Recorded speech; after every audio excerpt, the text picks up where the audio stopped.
There are a couple of things we are going to do today. We will be looking at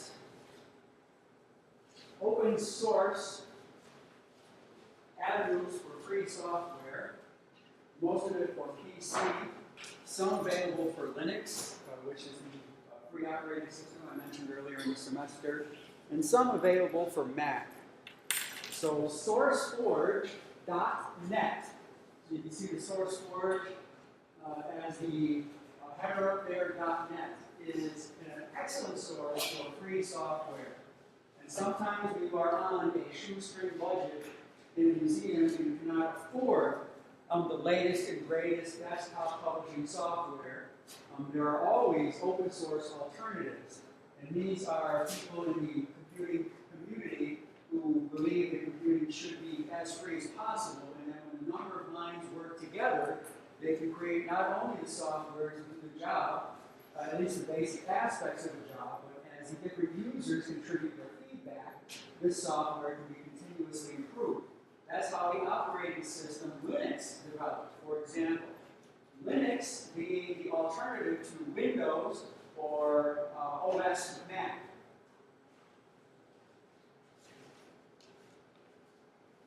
And if you ever need a word processor, spreadsheet, PowerPoint, and graphic operating, such as something to manipulate images, or even to lay out web pages in very basic design, there is a suite called Apache OpenOffice. And that works just like Microsoft Word, although the interface is slightly different. It does many of the same functions as Microsoft Word, and I promise you that OpenOffice will do generally more than most normal human beings need to do. The spreadsheet will do more than most human beings need to do short of an account. The presentation software will do more than most human beings need to accomplish. It's an excellent program, OpenOffice, and it works in a very similar way and has a very similar interface to Microsoft Windows. And then there's also, hold on a second here. There is another system if you want to work with photographs. And it's called GIMP. G-I-M-P. And you can see that it's available, for example, PCs and Macs. And the icon looks a little bit like a fox who's smiling with a paintbrush in his mouth, because you can paint as well as manipulate photos with GIMP. And the reason it's showing me on OS is because their website is automatically reading whether I am using a Macintosh or a PC computer. But what we are going to, because we've been talking about digital audio, I am going to now show you a couple of examples of ways, as a curator, you may be confronted with problems in digital audio, that the recordings that you receive may have been analog, and you need to save them in a digital format. We have that, if you go into the library right now, there are many albums in that one library reserve room that I'm surprised they have not been digitized yet, because it's a very simple process to do so. And the tool that you would use could be and this is one of the things where you're making a decision as a curator. Are you creating this file, this archive, for redistribution, or are you using it strictly for archival processes? Purposes.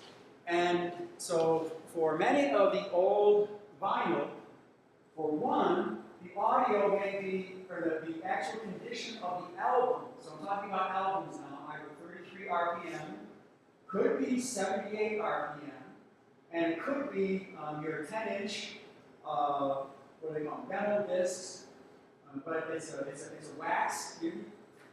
Have all of you seen albums? I just need to make sure, because we're already in a generation where albums are not a part of the media experience. So, then you all know what a turntable looks like. And this turntable here is a USB turntable. In other words, it still has the turntable that will play the record. It still has the arm that has the recording needle.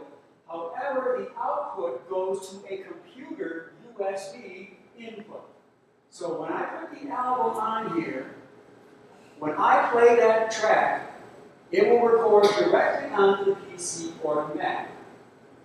And yes, How much is one of this I bought on, hold on a second here, one sale a day. Have you ever seen that? I mean, they have blowout sales, and I bought this for $20. They have them for up to $300.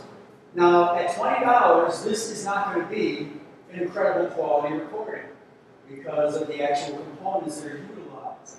But I bought this strictly for archival on albums that are in such bad condition where it could be Andy Williams singing, "Chestnuts roasting on a, roasting on a, roasting on a."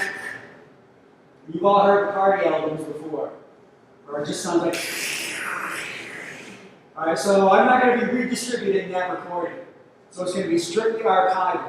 So I bought this knowing that the quality of the media that's being encoded is not that good. If I had, we'll say, a first pressing of Sgt. Pepper's Lonely Hearts Club Band in mono, fresh out of the plastic, I would use an encoding system that would easily cost me $300 or $400 because I would want the fidelity of that recording to be as good as possible because it's a pristine recording as it is. And by downloading a program that is free, so if you're at SourceForge and you type in Audacity, I mentioned this I think to you maybe last week. When you type in Audacity, and you all need to do this by the way, I am brought to the Audacity website, the Audacity download link. And then when I click Download Now,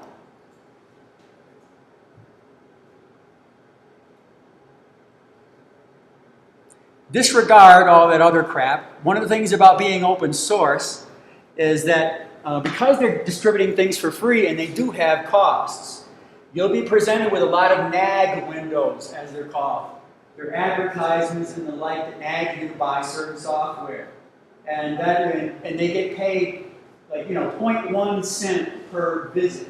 So when someone clicks on that link, the SourceForge gets like 0.1 cent or whatever per visit. That's how they pay the costs for the site.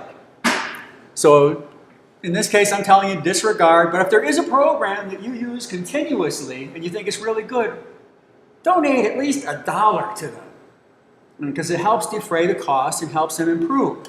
So now I have Audacity downloaded, and I'm hoping that this machine is going to let me install.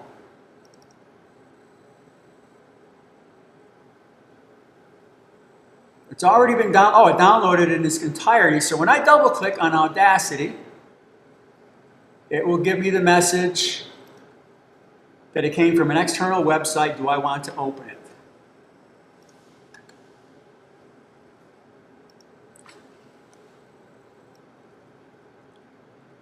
Try that on your own machines and see if it will let you open. So try downloading Audacity and see if Audacity will let you open. And if you get a download, will start in 0 seconds and it hasn't started yet, click on the direct link or another mirror and see if that will get you going. Oh, can you back up? So let me click cancel. Okay, and then click back. Click your back arrow. Uno más tiempo. Click Audacity instead of what you want. And then click download. And then wait.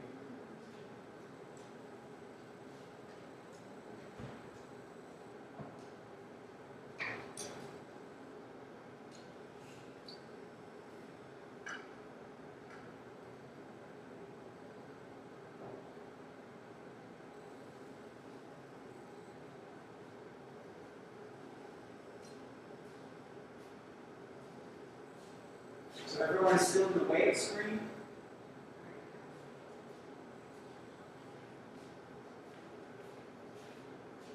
Click OK.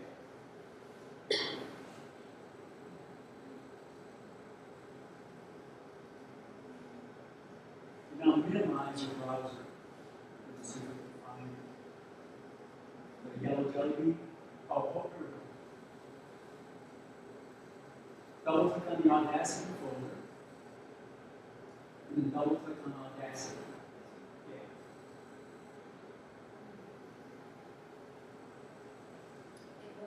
It's telling you security? Yeah.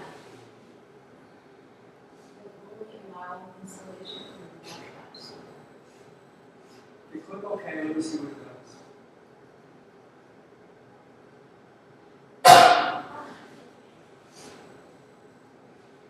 Oh, sometimes there's wisdom in not letting students install software on school computers, and sometimes it makes them crazy. Okay, hold on just 1 second. I'll see if I can get clearance to see if Mox is here.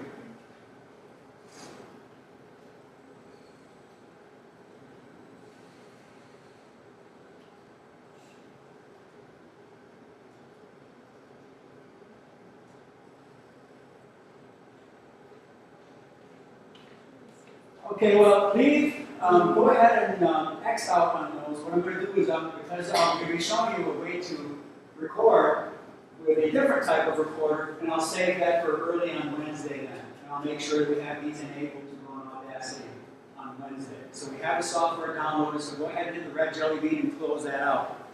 Because I am now going to introduce you to the next way of recovering the media that our parents or our siblings or our children have listened to. Now, cassettes, I'm sure, I hope everyone has seen. Probably half the people in the room might have seen an 8-track but never heard one play. And the cassettes being another recording medium.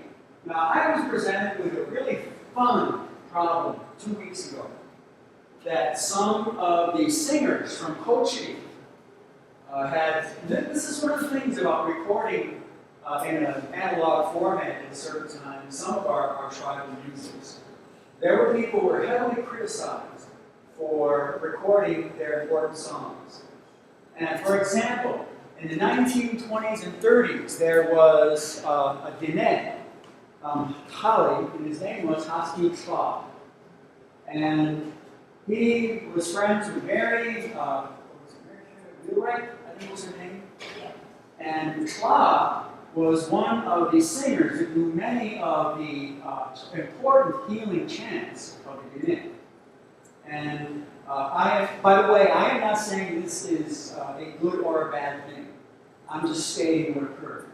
Because Slav, as someone who did sand painting for healing, made a decision to render some of these images in permanent form. You can see them in the Wheelwright, not only as a textile form, but I believe some of the sand paintings still exist. This was very controversial because those images are meant to be used for that particular, is it 7-day period?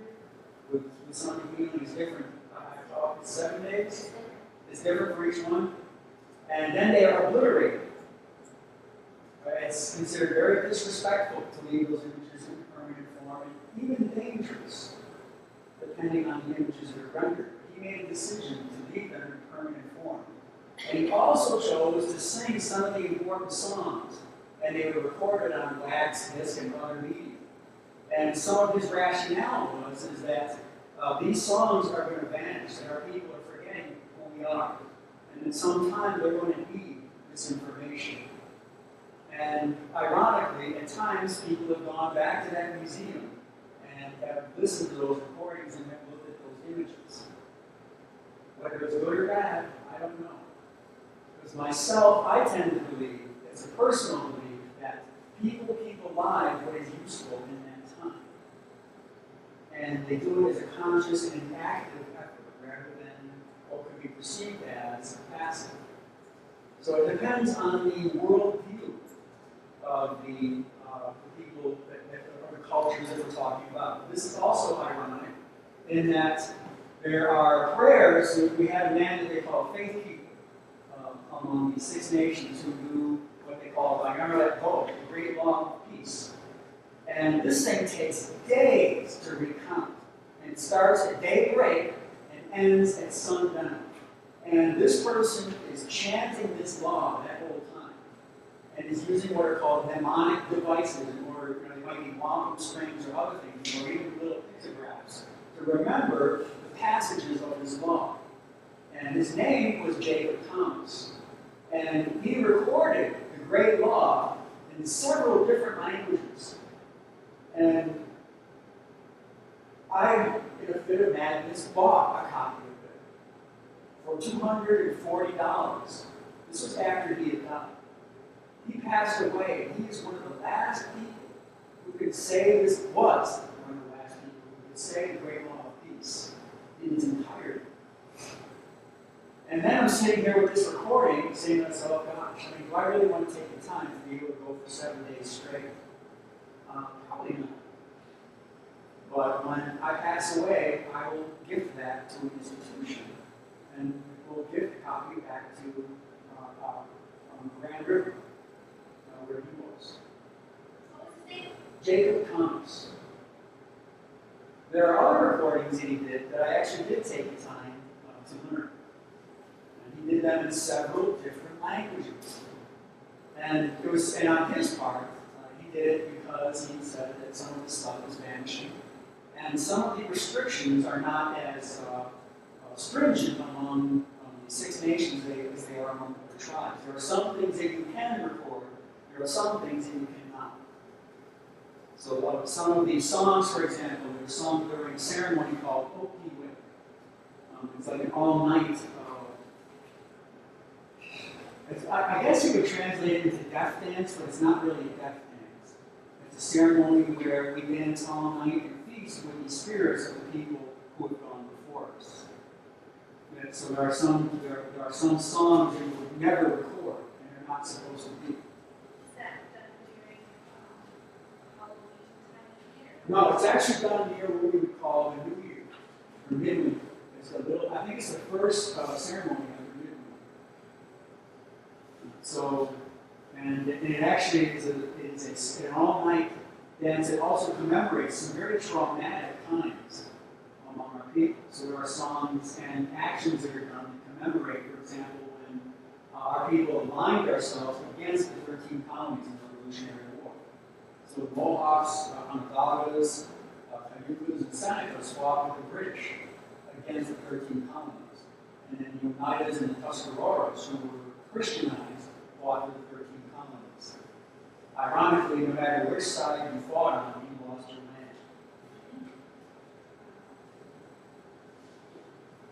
So there are some songs that would not be recorded. But back then, to the coaching healers and the coaching singers, because they had initiation songs that had been recorded probably 25 years ago on cassette. And it was time to do some of the initiation as well as some of the curing songs, including curing songs for people who were returning from war. And all they had were cassette recordings, and they had a few of the men who knew the songs, but a lot of the men didn't. They were probably in their 20s and 30s. They didn't know the songs. So a gentleman brought in the cassettes and said, I heard that if I brought these to IAIA, someone would be there who could record them for us so we could play them on our iPods. That is crazy. Isn't that wild? Yeah. All right. That is awesome. And somehow it filtered back that Fadden is one of those geeks that has computers that date all the way back to 1982. And I still do. And they still work. And every operating system since 1982. And I had another device which records from cassette to digital audio on a computer. And this little water cost me $20. Now, and this is only because it was going to be redistribution among the singers. Once I recorded those songs and encoded them in such a way they could be played on an iPod, or if they had another media player, an MP3 player. So I saved it in an MP3 format as well as a WAV format. Once that was done and I burned them to a CD or DVD so they could copy them, I deleted the files. They're not my songs, and I should not have possession of them, nor should my computer. So once it was done, they were gone. So this was the tool that I used using Audacity. So what I would do once I have Audacity installed, I just brought along a cheesy cassette by a very famous singer of the 60s and 70s. His name is Donovan. And if you ever heard the song, I'm just mad about yellow, yellow's mad about me. They call me Mellow Yellow. That's right. That's Donovan. Or if you ever heard that,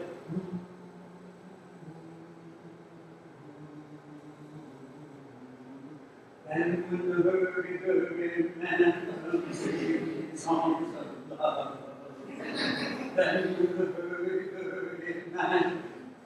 That guy's diaphragm was amazing. He was able to do that by rock, because he wasn't using an effect. He was doing that by flexing his diaphragm as he sang. So you've got your handy dandy recorder. You hit the open latch switch. Oh, wrong side. Glasses on. Yeah, Mr. Magoo sometimes. Remember Mr. Magoo?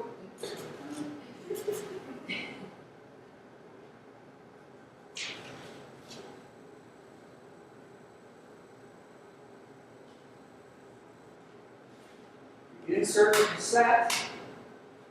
It's got a USB input to USB output to USB input again. So I would plug this in to the back of my iMac.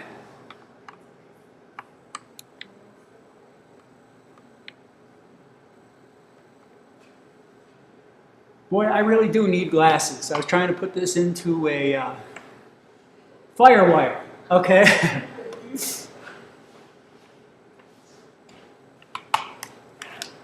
Just give me a second here.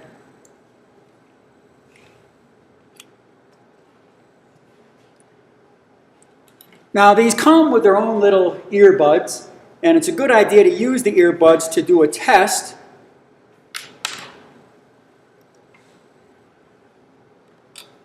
To make sure you have the right audio level. So when you plug in your headphones,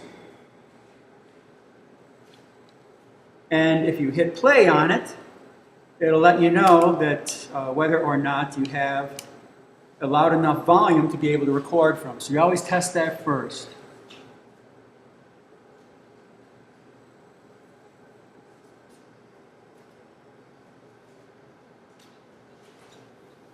I do.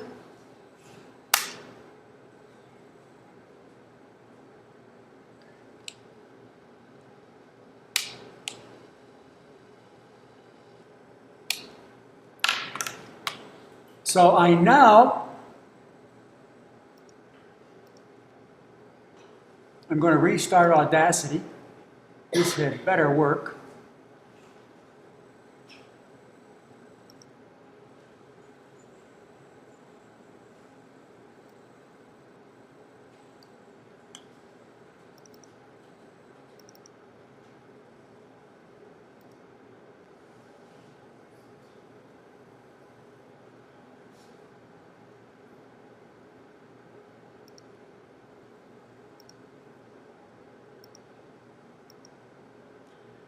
And when I look over at the input, it will either be a built-in microphone, which I have, or a built-in PNP, means plug and play device. So that's the audio device I'm going to be using. So once I have it set for USB PNP audio device, when I hit the little red circle, that is the record button. So I hit that button first to start the recording, and then I hit the play on the recorder.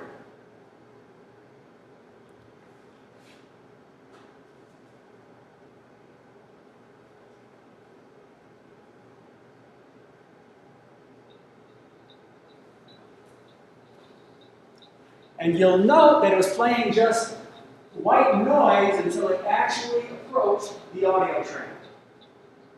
And these are the waves. And this is where we were talking about things that are being sampled. So that cassette tape, the analog signal, is being sampled, and then this is the output that you're watching unfold before you. So if any of you have any cassettes that in a fit of madness you thought, I'm going to hang on to this because I might listen to it again. For $20, you can recapture your whole cassette library and probably fit every cassette you own on 1 or 2 DVDs. So this is recording, and you'll also note, because you can see the VU meters, because you see not only the actual or the digital recording, if you look up underneath the word Audacity, that you see these red lines going like that. That means that I'm probably recording at too loud of a volume. But we can adjust that in the processing. We're just going through the record process now. So I've recorded the song.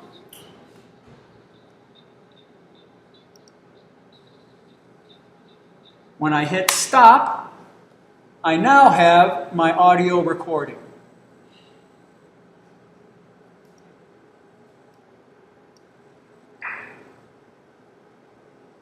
So I'm now going to record it. I'm going back to the beginning of the recording, and you'll note I have all this garbage at the beginning. So I can bring my cursor to an area just before this recording starts, and then by clicking on the tracks and dragging my mouse all the way to the beginning to highlight that area, when I hit delete, I have now cut out all that initial noise. And I'll see if I can get this to play then through our system here.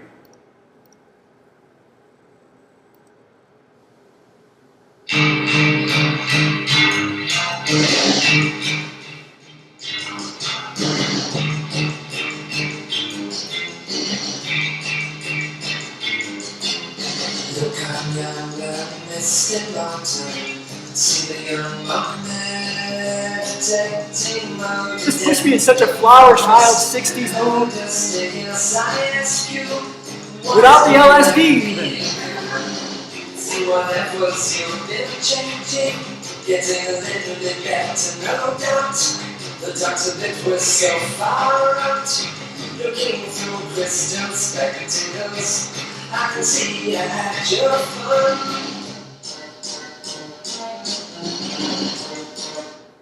You ever notice how some songs you hear actually put you in some place? When you hear it, you can actually conjure back the environment in which you were. I'm on a school bus. And the woman who I thought was the love of my life is sitting right next to me, and she's got a transistor radio, and this is playing on WOLF radio. Every time I hear this song, I think of Virginia Caruso. And it was a story of unrequited love. So I recorded that audio file, and then I can export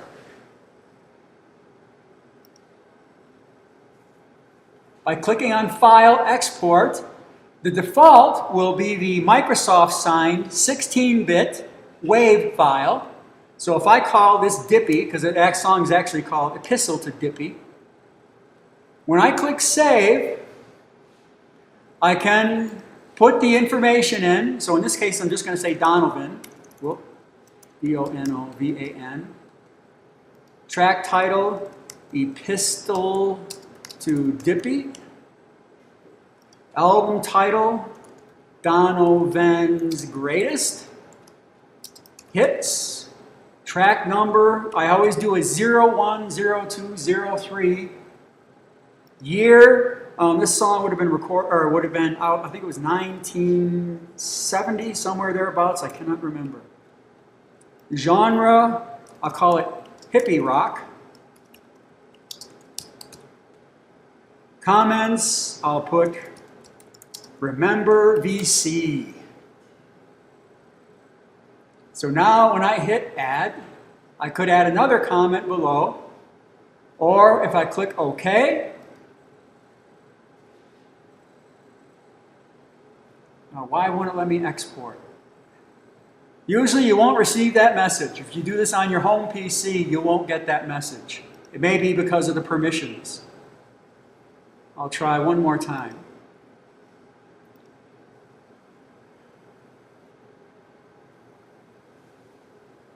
You can also save an MP3. I'll see if it'll let me do that.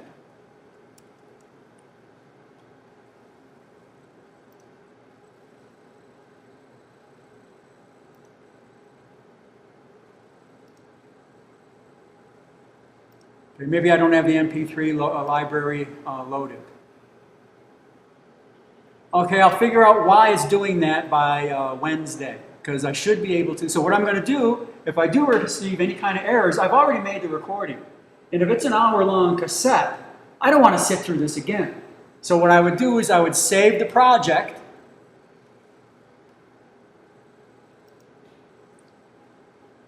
and I'll call it Donovan's Greatest. And it will save it in the Audacity file, so when I click Save,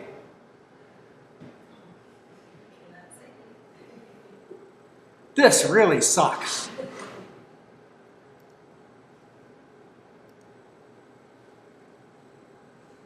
Okay, I'm going to have to find out why this happened.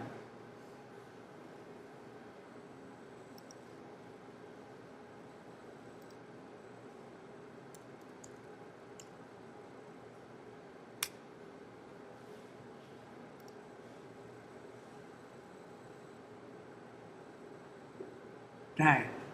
Okay, well, sometimes that happens and you lose it all. So I guess I can't save changes.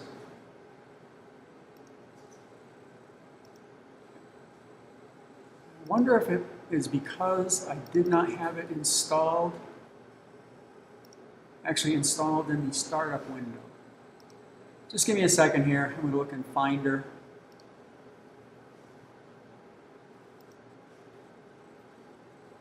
And applications.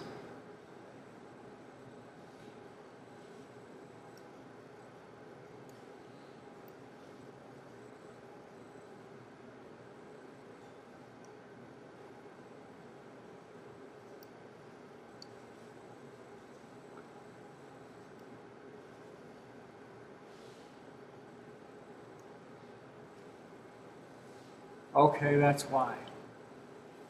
Okay, Jesus, I don't even have permissions on my own machine. Okay, I got to find out with Seth how to circumvent those. So we'll go back to this on Wednesday. But for $20, you can recover your whole cassette collection. You'll become the hit of your town. Everyone will be at your door, my age and older, trying to recover all their old cassettes of the Eagles and whoever. Or maybe even as far back as Elvis. Or Hank Williams. Kind of interesting too when we think about perceptions. Hank Williams, a country western singer, and it's amazing because there was a song that he sang called Kalijah. And it's a real popular song, at least out our way, and up in our country, is at Mohawk weddings. You're always going to hear Kalijah. And I'm thinking, man, what a racist song if you listen to the lyrics. And yet, Hank Williams can sing racist songs, and so can his son. And be really popular. What was the other one? Running Brave, Love Little Something. Or was it, please, Mr. Custer, I don't want to die.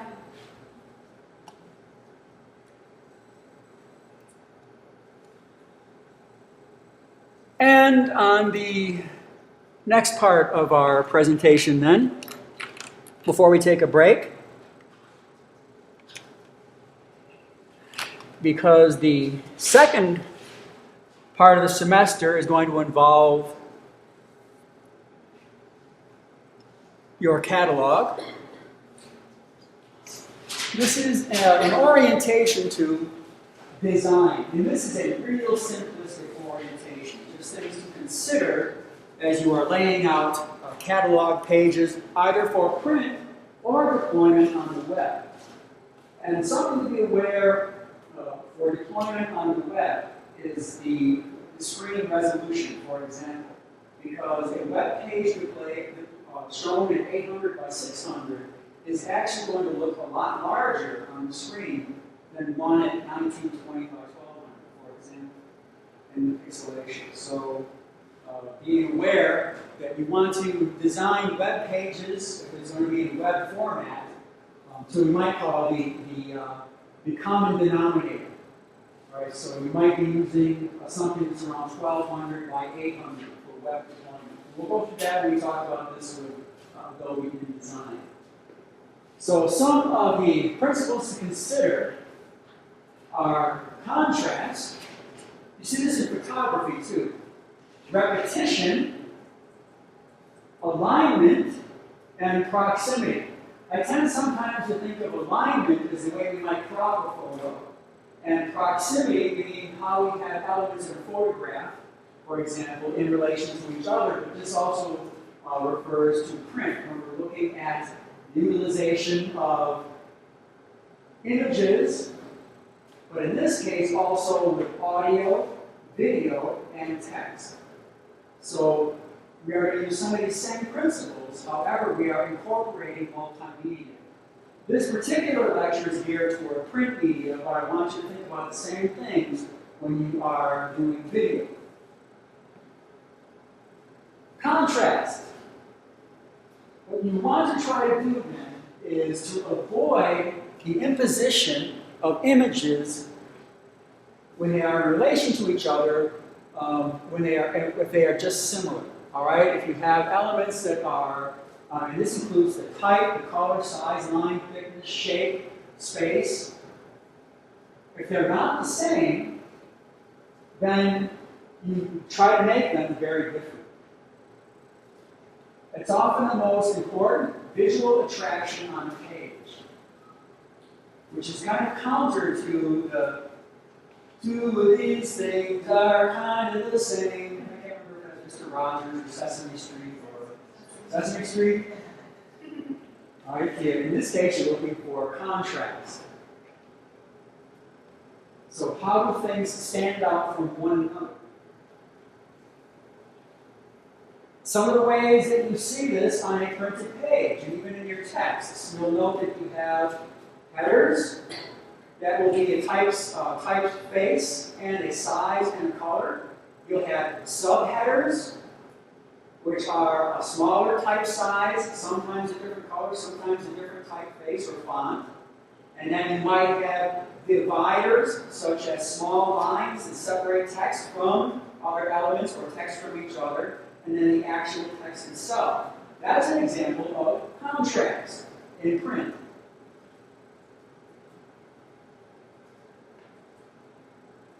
If we see it with the juxtaposition of print and images then, some of the things we ask ourselves, and a good way to think about design, you don't need to go to college to learn design.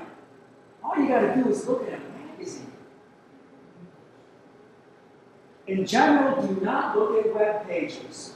A lot of people who have websites out there have never thought about design, and you may get a lot of bad information by looking at web pages unless you're looking at a designer's web page. And someone who's actually thought consciously about design. So magazines are an excellent way to look at and learn about design.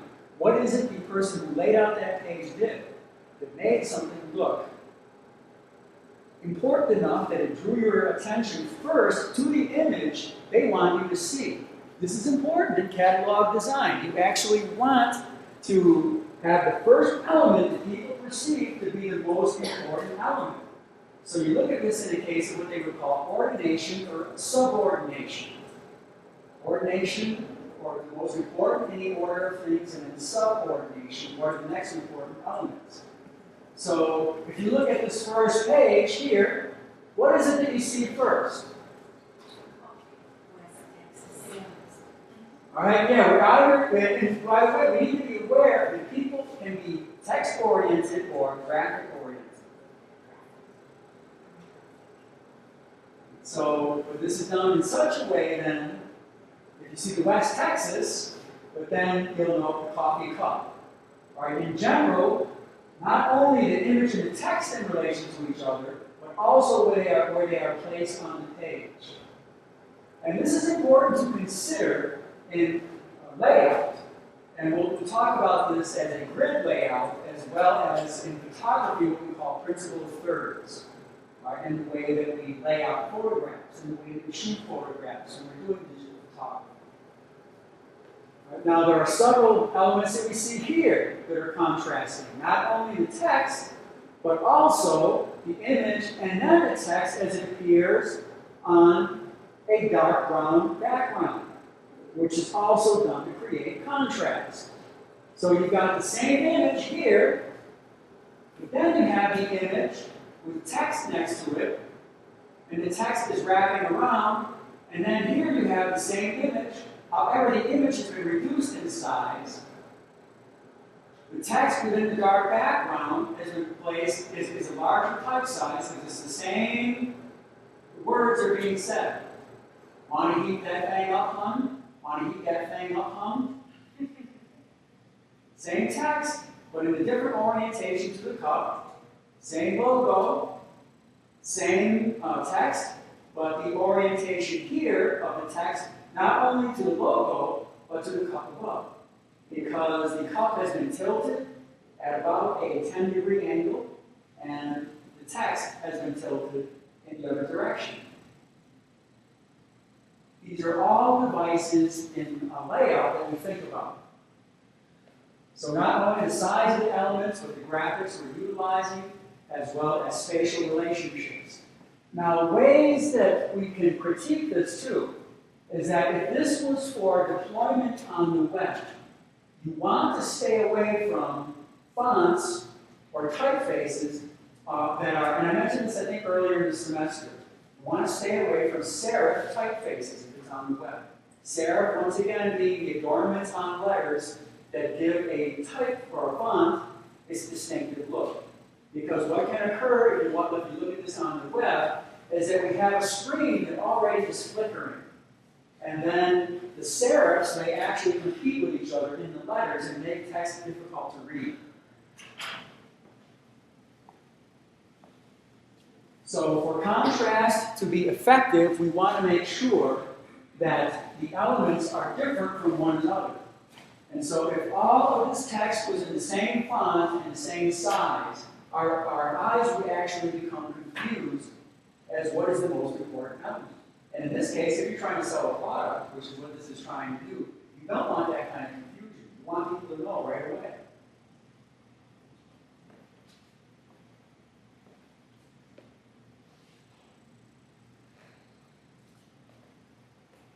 So as we look at this image, photography workshop, as compared to this one, what did the designer do to add contrast from the first version to the second? What are some of the things the designer did? He said, anticipate an answer from somewhere in the television audience. Yes? Instead of having all of the text and picture on a center alignment, he broke it up into 2 columns and then had a top header. All right, went from a 1-column centered justification to a 2-column with a graphic header, what we would call left justified, or in typography they used to call it ragged right. In other words, it looks like a rag as compared to justified. What else has been done? The main title is contrasting black. All right, it's taken the title and put it against the black background. What else? Zoomed in on the photograph. All right, actually cropped the photo and then enlarged it so you see something, because here's the original image, but all you're seeing is, on the second one, is from that part up. And then also changed it where you were looking at what we would call a portrait orientation to a landscape orientation in the way that it was zoomed and cropped. What else? Highlighted the place, name. All right, highlight that you see right here by putting them in a black text box. The same way that there was a black text box added here for the overall page title, and then a highlight for important visual elements in name titles. Anything else? Yes? The who and where contact information is separate from the what. Okay, the contact information has been pulled apart as an important element in itself, its own component. Now, in some cases, we consider where is this going to be deployed to? When I use the word deploy, where are we going to use it? Now, this might lend itself to a poster. In print, it would violate many of the design principles that we expect. This would lend itself more to a web page or a catalog or a book format or print format. So this is once again the types of decisions we're making as designers. What is the end output? And for example, your catalogs, you're thinking about it if it's going to be deployed in print as well as published on demand. But there are elements out of your catalog you may be creating a brochure or a poster from. So you may be taking a page in your catalog and redesigning it to be deployed in a different format, in a different venue.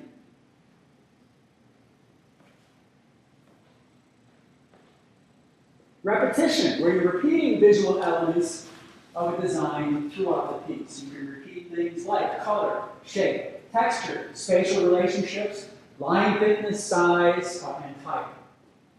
This not only helps the development of our organization on a page or pages, it actually pulls things together and strengthens them visually.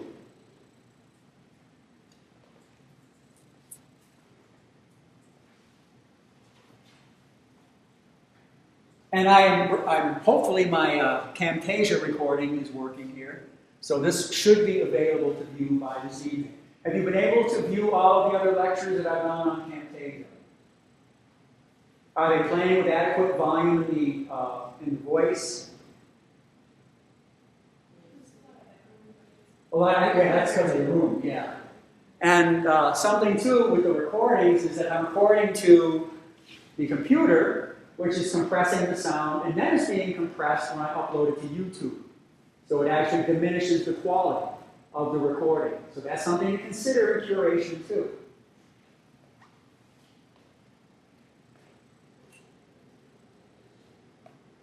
So which elements are repeated throughout this design, and how is your eye being pulled to around the different elements of the design? Where are your eyes drawn to? Where do we see repetition in this layout? Okay, columns is one. Color is another. What else? I'm sorry? Okay, heavy color blocks too. What else?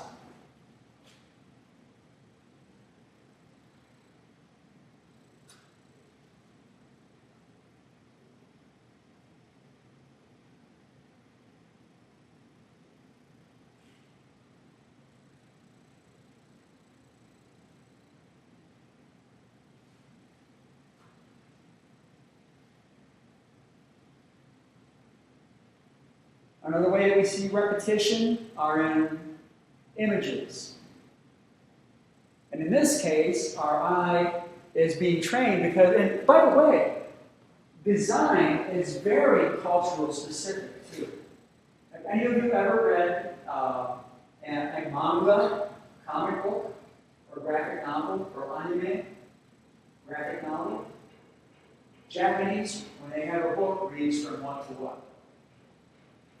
of the way. So if this was a Japanese graphic novel, in the United States, we're conditioned to read this way.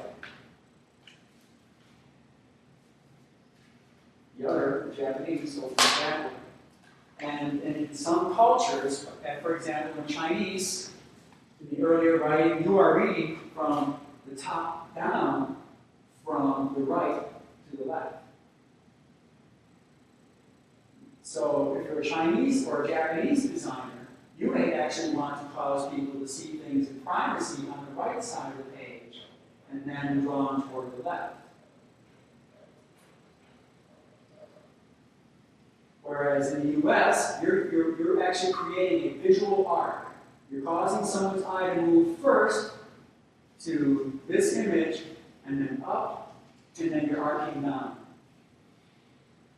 In some ways, this designer is causing you to want to view this page the same way you might look at a work of art, and wants to control what your eyes are going to do. And one of the ways that this person, in repetition, not only through the repeated images, they're different images, but they are repeated either in the size, but also through contrast, and then the size on this. So you see this first, and then you see the repetition of the thumbnails as your eye arcs across the page. And some of the font, too. Yes, and so some of the fonts. So you see it not only here, but also through here in a different size. What's repeated through this design?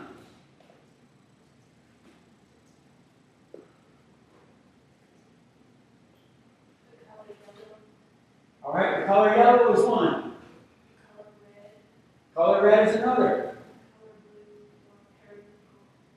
Okay, so you see repetition of color. What else? The blocks of images. The blocks of images. So not only color, but same size block of image. What else?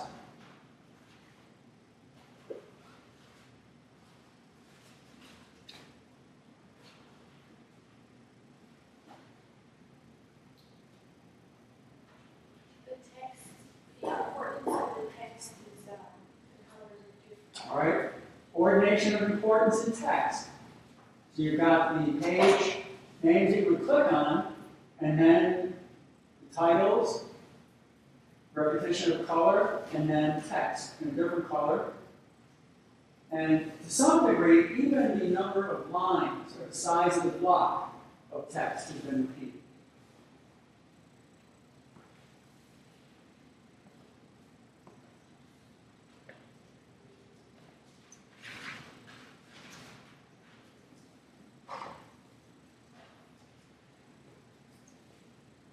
Which elements throughout this design are repeated?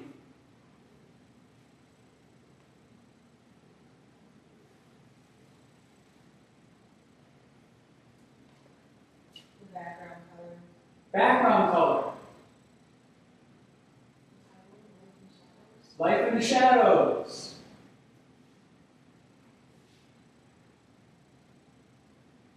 All the graphics are I'm sorry, all the graphics are black. graphics in black. You also have color repeated here, 10 years.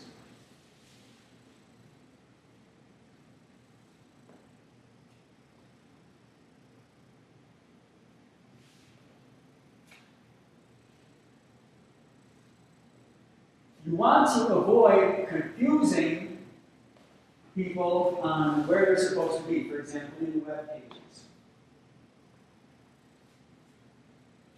Some of the repetitive things that you see here. This looks like a torn sheet of paper. This looks like a little torn sheet of paper. You see things written, for the most part, in lowercase. They appear in a column, another column, and another column. Repeated shadowing of the image, the graphic image upon the text was overlaid. You see the shadowing underneath. Repetition of the font.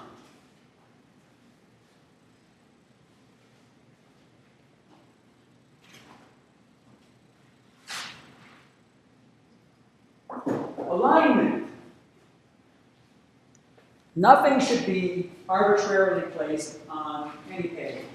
You make a conscious decision on where you are placing the visual elements in relation to each other. It gives it not only a clean look, but a fresh look, but also intentional. It shows that you have thought about it, but it also is a challenge, particularly when we're looking at alignment, is the person perceiving the elements on this page in the way that I intended? That's why it's a good idea when you are laying out web pages, catalogs, and the like, to be asking someone next to you, what looks most important on this page to you? What draws your attention? What stands out to you as far as the way the objects are aligned? And then see if this person actually reads it in the same way that you intended. And that's the wonderful thing about this with the digital age as compared to the analog. Because having worked for magazines and the years of analog, where you got what they call galleys, where your text in a magazine would come to you in printed sheets, and then using scissors, you would cut out the columns, and then you would lay them, you would put wax on the back of these columns, and then you would actually, it's literally cut, place the column of text on the page, and then burnish it down, and then the next column of text, you would insert your images, and then see how that looked. And this was destructive editing, because once you cut that text, you've cut your paper. And to get another gallery printed can be very expensive. And it took a lot more time. Whereas you can mess with this like crazy on your computer. And it's non-destructive editing, in that you can cut something and paste it, and then if you don't like what you've done, you can undo it. In this case, it's the Option Z on the Mac. So if we look at alignment here, the pages on this website, you see them arrayed on a curved alignment. So you have a central element here. So this is, you have a centered alignment, and then a curved alignment around the actual image.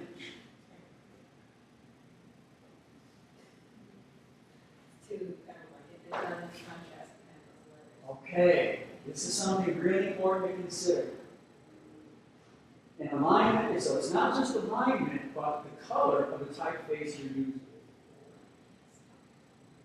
You never want yellow on a white background. Matter of fact, not only do you not want yellow on a white background, any other, or this is more of a lime color. So and the lime color has the introduction of yellow into it. It's a mix of yellow and green to some degree. And you want to between yellow and blue to produce this kind of lime green. And there are, when you see it on a white background, it makes it difficult to read. Another thing that can make this difficult to read is that if you are using the color red next to the yellow green, the color green, if you're using the color purple against which color? We call them complementary colors. Has anyone taken color theory here in Studio Arts? Yellow. Yeah, but in a fit of madness, you may have taken the studio class here. Yeah, yellow. That's the complementary color. Because what it does, it creates in essence, a flashing effect. So if you were to look, let's see if I have a red marker here, big enough. Because the effect that occurs, this may not do with one another.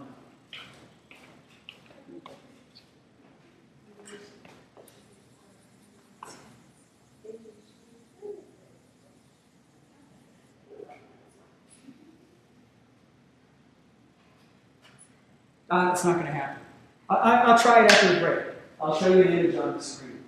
But what occurs is that if you have the color red and it's on a white background, when it's going to actually create and you've got it next to the color green, what's going to happen is that when it's going to actually cause a competition, they'll actually start to flash with each other. There are kinds of textiles, for example, that were called eye dazzlers among the Navajo. And what caused those textiles to dazzle you was not only what we in the modern day we call op art. If you remember 60s op art, where you look at these swirls next to each other, it look like it's vibrating. That's vibrating through repetition. It can also vibrate through color. So red placed next to green is going to have that appearance of vibrating. Purple next to yellow. If they're right next to each other, that's going to happen because the after image. I'll go into that right after the break. I'll show you the image. I'll take you on a drug trip, and you won't even have to take a minute. What do you say?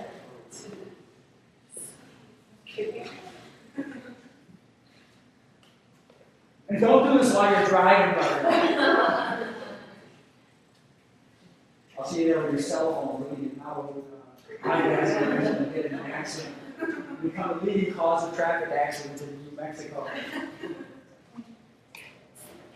As we look at alignment, if we look at the Art Institute site, we see frames within a centered alignment. We see repetition of shape with that appearance of the stained glass window. We have a centered alignment of the three elements. The person, because there is a tendency often to look at the center of a page first, you, the collection, may have been what this person wanted you to do immediately as you saw this page. You see a grid that has been laid out with the elements in a columnar format, in row format, 3 rows aligned, and each of the text within these rows is centered within a particular cell, and a centrally aligned title. Is it easy to scan this list, though? No? What would you do to improve it? Change the font. And even the color. Because it's white on a light blue background. It's difficult for the eye to read. The use of serifs on a web page may make this a little more difficult to read because the serifs tend to cause the letters to blend together.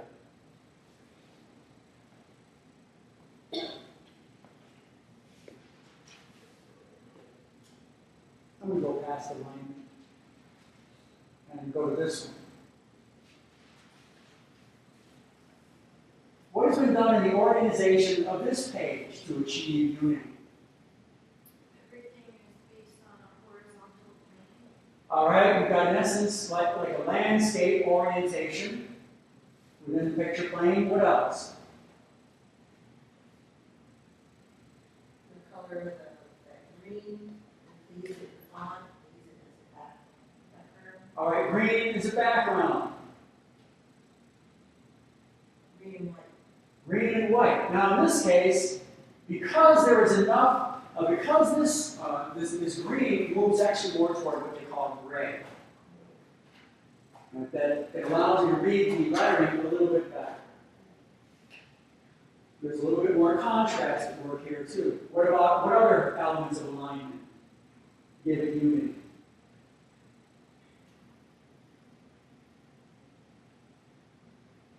And the main text is all down the center of the page. Main text, although it's columns, is down the center of the page. What about graphics?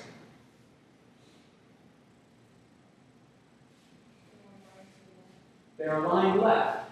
Now, also something to consider when aligning graphics, if this is going to be a web page.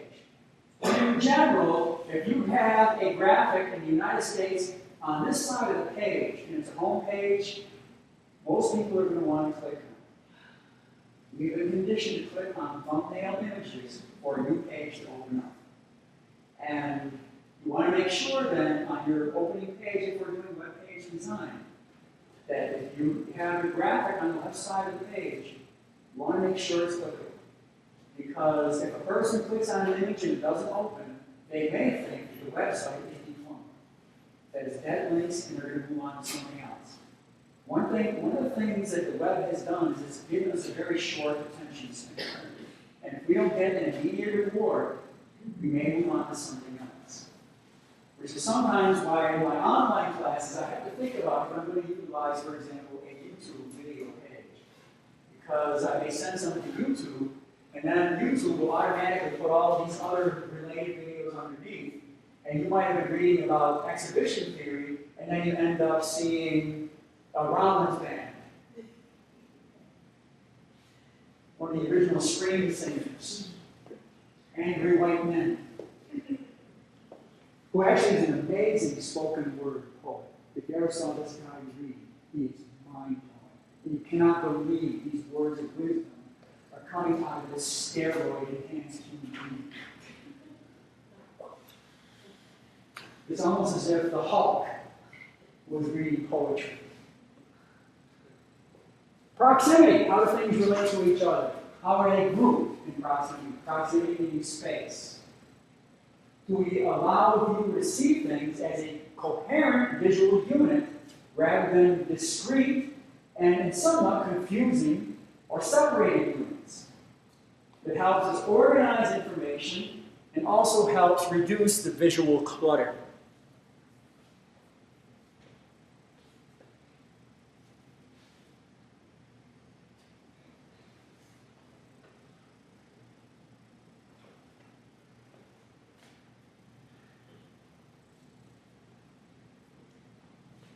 Even ways, if we look at whoever this instructor was, it was looking, I guess, at web design, elements in proximity to each other, and layout. We see, for example, HTML underneath. We see this person talked about header, navigation, section, articles, asides, footers, and cascading style sheets, and in proximity to each other, columns that follow a similar format that allow us to group information together, as well as allow us to read these elements as discrete segments of information to each other to reduce the clutter. Because if this person had taken the CSS and then put it down here with another line under it, and put maybe 3 of these pieces down here and then continue up here, it would make it more difficult to understand, all right, is this just floating on its own, or does it belong here? Or if you put CSS up here, is this a different kind of CSS?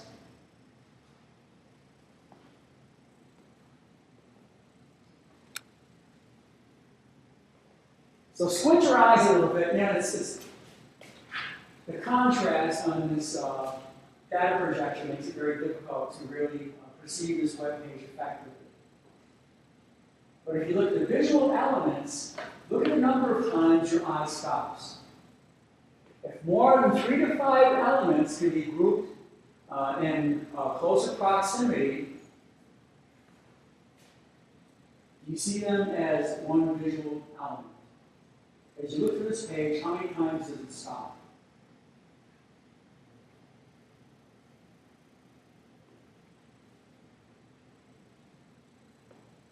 When things are in close proximity to each other, they are seen as distinct elements. So if we look here, this is a distinct element of the text to the slight background and this graphical image. This column here, grouped with the background here. Another grouping of these background images and this text overlay. Another grouping of color, type size. Another grouping of color, type size. Another grouping of color and type is very small. Another grouping here of this whole element within the background. The footer as a grouping. In general, too much information.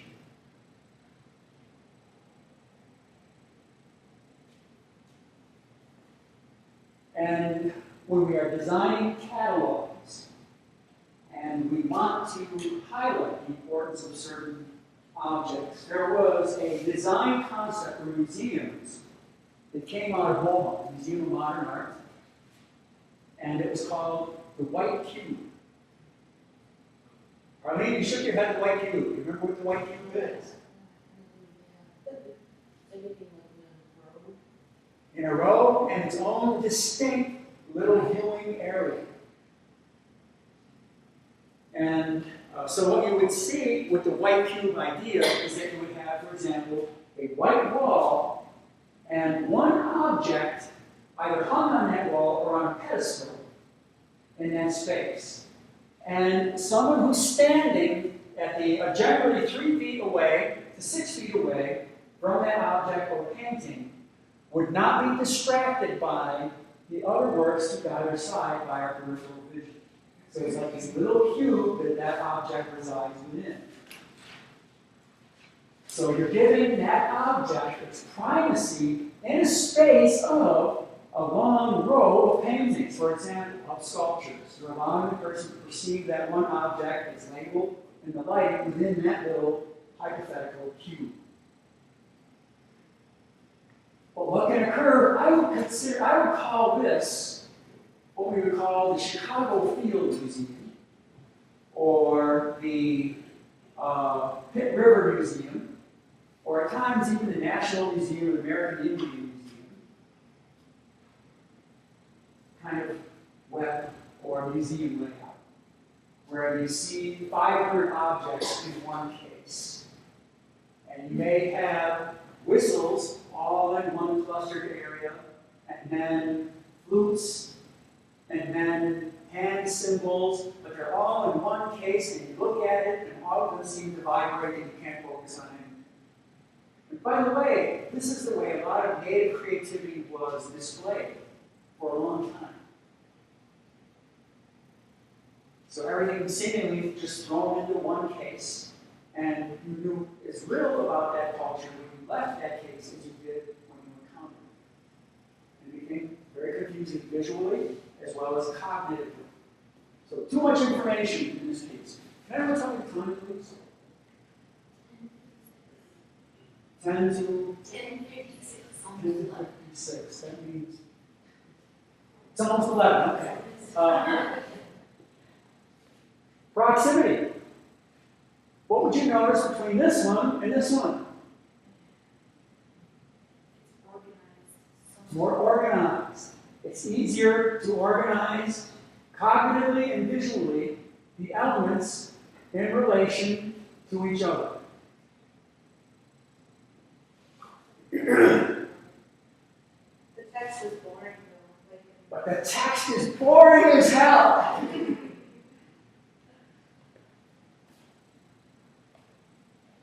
Because the same typeface has been used throughout most of the work. You may want this text to be the same, but you don't want it italicized in another column. You want it to look, because text itself is visually interesting. But it is easier to organize this visually.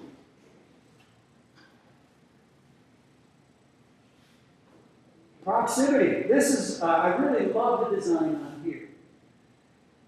For a couple of reasons, and I'd say this is actually an effective use of complementary colors, because the elements aren't in relation to each other in such a way they compete. So you've got the Buddha floating on a purple background, and even that element tells you something about a meditative state.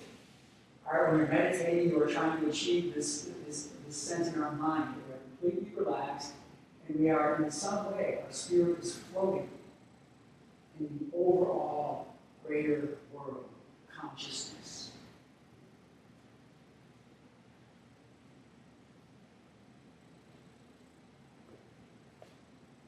The text, as it is oriented to the image, as it's oriented to the background, as it's oriented toward the left column. And then how the text is oriented in relation to each other. And something you see here is that you see the all caps. So that's the main heading, a subheading, and then the clickable links. All the clickable links have been left in lowercase, which actually tells you something that is in line with a Zen meditative message.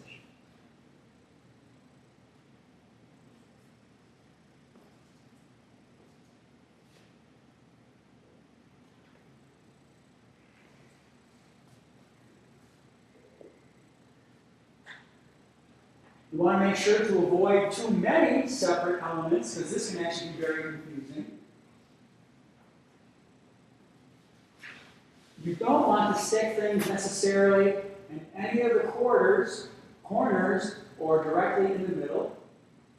And this is one of the things about photography that you learn. I'll talk maybe more about this photography on Wednesday or next Monday, because I'm not going to get to rule of thirds here. Is that there is a tendency when people shoot photographs to want to put the item they are photographing right dead center.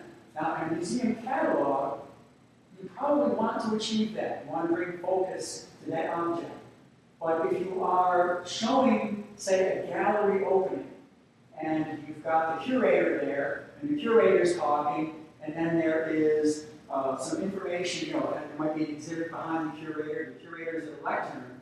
It's far more visually interesting if you shoot that photograph to actually have the curator on one side or other side, to the right or left of the photograph, so that a little bit of the background information is there. And so if you have the curator speaking, but the curator's head is turned this way, you may want in the photograph to have the curator standing at the left side of your photograph, and then a space of the background information to the right of the photograph.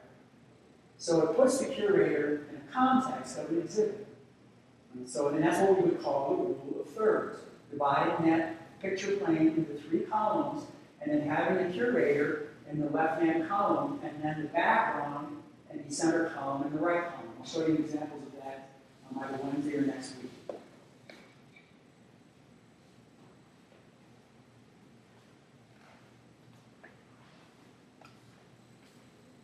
So that concludes the introduction to design. And I really do suggest the best way to learn about design is to visit web pages and look at catalogs, look at magazines, and look at and analyze what are the elements of the various pages that either organize the information for you or may disorganize the information. And sometimes that is a conscious choice of the designer to create chaos. That also can occur in photography, that you want to have the person somewhat cognitively confused, to replicate a certain feeling in an image, for example. But you don't want to do that too often. You only want to do it for effect now and then. Because what can happen in design is the same thing that can happen in, for example, in public speaking. So suppose I was to stand up here and for an hour and 15 minutes speak in just one volume in one tone of voice without ever stopping after within probably a minute,